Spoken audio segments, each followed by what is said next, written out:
We letten jongen vooral op de beweging die tussen de Noerenzaan en Noerensjochen plaatsvindt. De burgerwacht begon flinier omdat er een soort inbrutsen waard in Sint-Nick. De vrijwilligers surveilleerden alleen nog nachts. Maar nadat er de laatste tijd een grote inbraakgolf in Friesland is, onder het eind van de middag en het begin van de joen, rieden de vrijwilligers echt joensom. En dat docht vertutten. Er had geen inbraken meer in het dorp West.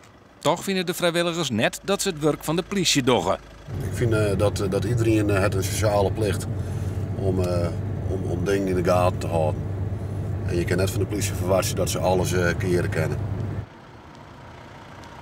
Ja, als je in de stad komt, dan draait iedereen hem om wat er wel gebeurt. En dan zeg je van ja, ik heb het niet want we zijn heel erg bang. Nou, dat nemen we van nou. Als je niet zorgen wat net normaal is, dan moet je dat kenbaar maken. Er zit op het stuit aan Lietse 80 Sint-Niksters bij de burgerwacht. Het werkt vooral preventief.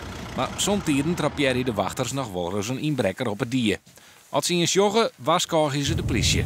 In het begin viel men in de veronderstelling dat we een heel raar ding doen, met staal, piepen en kettingen en dat we cowboys zien. Nou, dat is absoluut net het gevoel, de bedoeling net. Het is onze bedoeling om de eigen en eren van de samenleving te wijzen.